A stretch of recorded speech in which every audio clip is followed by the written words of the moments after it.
Bueno, como habéis visto, este tema no es un tema difícil, es un tema de tener claro lo que es la evolución, la cronología, el cómo ha ido avanzando el tiempo desde 1500, 1470, que es cuando se unen los reyes católicos, y cómo todo eso, cómo esa unión, han supuesto una serie de cambios muy importantes para la península ibérica a finales de la Edad Media, cómo paralelamente ocurren muchos acontecimientos. Conquista de Granada, llegada a América, la unión dinástica, como las casualidades de que Juana no pueda reinar, entonces lo tiene que hacer su hijo cuando fallece su padre. Es decir, en cierto sentido, la historia de Europa, y en este caso la historia de los acontecimientos en España, o en la península ibérica, porque también hemos visto que España y Portugal van a tener relación con el matrimonio de Carlos e Isabel, está marcada por la propia vida de los reyes, reinas o de los personajes más importantes que estamos viendo. Bueno, pues este niño, como hemos visto, 1521, 1522 se convierte en emperador. Toma castaña. Algo eh, muy importante y que abre, como os decía, la época de esplendor de la historia de la península ibérica o de la historia de España. Ahora, después de que Carlos V lo herede, sí que podemos decir que hay una unión, mejor dicho, que por primera vez Castilla y Aragón sí que están unidas. Y Navarra también. Es decir, esos 5 reinos que veíamos al principio, de Portugal, Castilla, Aragón, Reino de Nación, Granada y Navarra, acaban cerrándose en uno. ¿Con quién? Con Carlos. Isabel, su abuela, Castilla, Fernando, Aragón, se ha conquistado Granada, ya tenemos Granada desaparecido. Granada, de hecho, pasa a formar parte de Castilla, porque también se conquista en nombre de Castilla. Luego, Navarra, en 1512-1513, antes de morir Fernando el Católico, también acaba desapareciendo y se acaba comiendo Castilla. Claro, Castilla era mucho más grande, mucho más poderosa, mucha más gente supone pagar más impuestos y por tanto tener más riqueza. Y hemos visto que Portugal también se va a unir con el matrimonio de Carlos. Decía, esos 5 reinos acaban consolidándose en uno. Y para más Inri, fuera de la provincia, fuera de lo que es la península ibérica, tenemos Centro Europa, tenemos parte de Alemania y tenemos también el sur de Italia. Bueno, pues todo esto va a llevar a una serie de problemas muy gordos. Primero, problemas internos y problemas externos. En problemas internos tenemos que comentar dos ideas muy importantes. Os he dicho que Carlos, cuando llega a la península ibérica, no habla español casi. Él se ha criado ahí en Flandes, se ha criado con su familia por parte de padre. Y dicen que hablaba muy poco, que el español no lo entendía. Bueno, pues total, él llega y reclama un trono en España, que aunque le pudiera corresponder por herencia, pero imaginaros los nobles que estaban aquí o la burguesía que estaba aquí, llega un rey extranjero que no habla tu idioma, que sabes que lo primero que va a hacer va a ser pedirte dinero para recaudar impuestos, y eso no les da confianza, no les transmite una buena sintonía. Y eso provoca unos levantamientos en contra de Carlos V, y se llama la Revolución de los Comuneros, en 1521, que durante un año entero se dedican a levantarse en contra de Carlos, una serie de guerras civiles entre los que apoyan al rey Carlos y los que apoyan a los comuneros, que en este caso van a ser mandados por un noble llamado Padilla. Eso va a ser el primer levantamiento y ocurre sobre todo en lo que sería la zona de Castilla. Y en la zona de Aragón tenemos otro levantamiento muy parecido al de los comuneros, pero se llama Germanía. Entonces tenemos la revolución de los comuneros y la revolución de la Germanía. Los comuneros en Castilla, la Germanía en Aragón. Todavía hay ciertas fronteras, los cambios no son radicales, va todo muy poco a poco. Y son cambios por eso, porque no aceptan al rey Carlos. Lo primero que hace es llegar, pedir dinero a la nobleza y a la burguesía. Eso no les gusta. También quiere fortalecer más el poder, quiere quitarle más poder a estos nobles, y eso hace que no caiga bien.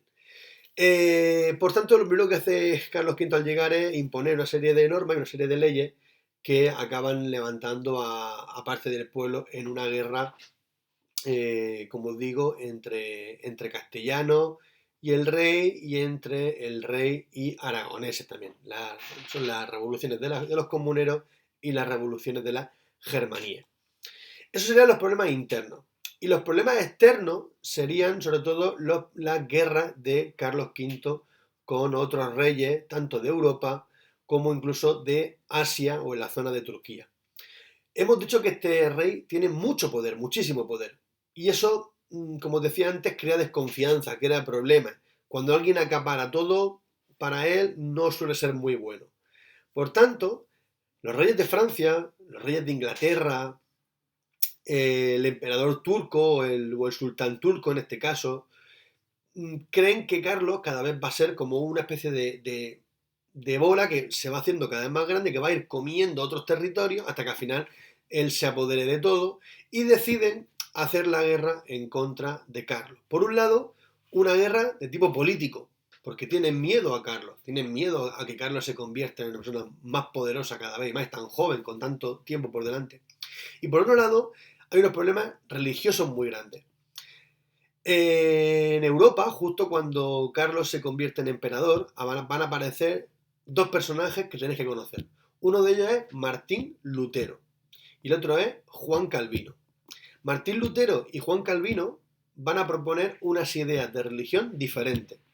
Esta gente va a suponer lo que se llame la reforma de la Iglesia. En 1520, en el siglo XVI, hay una corrupción en la Iglesia tremenda, muchísima corrupción. Los papas tenían hijos, los papas se comportaban como señores feudales, tenían muchas riquezas.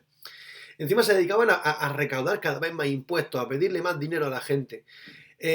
También empezaron a vender lo que era la salvación eterna, que si tú pagabas un dinero, ellos te daban un documento que decían, esta persona se va a salvar. Ya sabéis cómo era la mentalidad medieval, la mentalidad antigua, la mentalidad de gente analfabeta, sin conocimientos, la ciencia estaba prohibida por la Inquisición. Bueno, pues todas estas ideas de corrupción en la Iglesia, de pedir dinero a la gente, van en contra de lo que es la idea tradicional de pobreza, que el cristianismo en la época de Jesucristo decía. Bueno, pues esta gente se levanta en contra de la Iglesia y le dicen que no, que eso de que la Iglesia sea tan rica y tanto dinero y esté vendiendo este tipo de salvación no es lógico, que no va en contra de lo que sería la Iglesia. Bueno, pues eso va a suponer una serie de guerras entre cierto apoyo que van a tener estos dos personajes, Calvino y Lutero, en contra de la Iglesia. ¿Y quién defendía mejor que nadie las ideas de la Iglesia? Los reyes católicos. ¿Y quién son los herederos de los reyes católicos? Carlos V. Es decir, va a haber también, aparte de unas guerras políticas, como antes decía, unas guerras religiosas.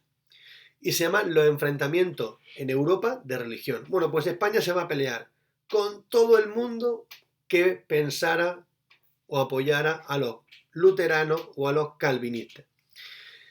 Durante aproximadamente 100 años más, es decir, continuarán el hijo de Carlos, Felipe II, continuarán el hijo de Felipe II, Felipe III, continuará el hijo de Felipe III, que es Felipe IV. Bueno, pues durante 100 años estas guerras de religión van a continuar enfrentando a lo que son a los católicos con los llamados protestantes, que lo que hacen era protestar en contra de ese sentimiento religioso de corrupción que se había puesto en la Iglesia durante la Edad Media. Acordaros que la Iglesia era los únicos que controlaban la información, eran los únicos que sabían leer y escribir. Por tanto, eso había hecho que durante 1000 años la corrupción fuera tremenda. Como os digo, hasta los papas en aquel momento podían tener hijos, se comportaban como señores feudales con territorio y todo eso acabó creando una serie de problemas muy grandes en la Iglesia. Estos dos personajes, Lutero en Alemania sobre todo y Calvino en Francia, deciden levantarse en contra de la Iglesia de Roma y le dicen no. Deciden protestar y comienza lo que es la reforma protestante, que lo que ellos querían es que volviera la Iglesia a las ideas originales de, pues eso, de pobreza, de acercarse al enfermo, bueno, pues lo que tenemos un poco en pensamiento siempre de lo que es la Iglesia o que nos explican en clases de religión y demás.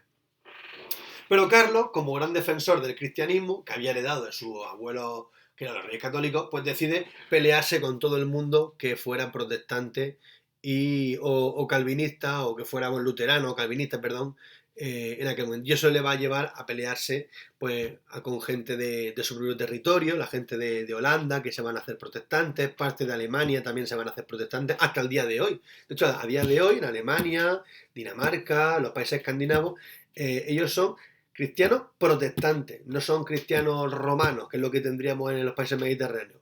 Ellos creen en Dios, sí, pero no creen en la iglesia, sería la gran diferencia, porque creen que la iglesia, pues, tiene que reformarse y tiene que hacer una serie de reformas. Pero bueno, eso ya nos meteríamos en temas de religión que ahora no nos compete. Lo importante es que sepáis que Carlos V, gran defensor del cristianismo, pues va a hacer que se pelee, pues eso, con los franceses, con los turcos, con, con gente de Inglaterra, siempre o bien por temas políticos o bien por temas religiosos, o bien por el miedo que tenían los países a que Carlos se hiciera más poderoso, o bien por defender otras ideas religiosas. Que aparte de los protestantes luteranos o protestantes calvinistas, también no he mencionado los llamados anglicanos, que a lo mejor sí que os suena por inglés y que en inglés se suele comentar. Actualmente en Inglaterra existe el anglicanismo.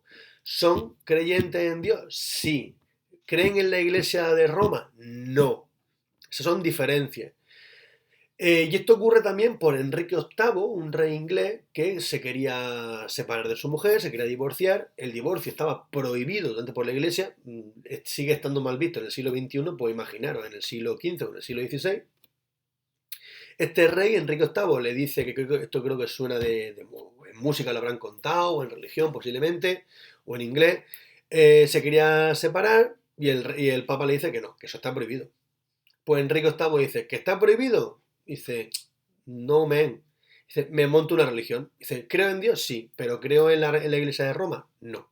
Y sería la tercera religión protestante que tenemos en el momento. Luterano, calvinista y anglicano. Luterano, sobre todo en Alemania, calvinista en la zona de Francia y Países Bajos, Flandes, y los anglicanos en Inglaterra, que siguen estando a día de hoy. A día de hoy todavía sigue estando en el siglo XXI esas diferencias religiosas. Así que nada, hasta luego. Espero que os haya gustado y... ¡Jor!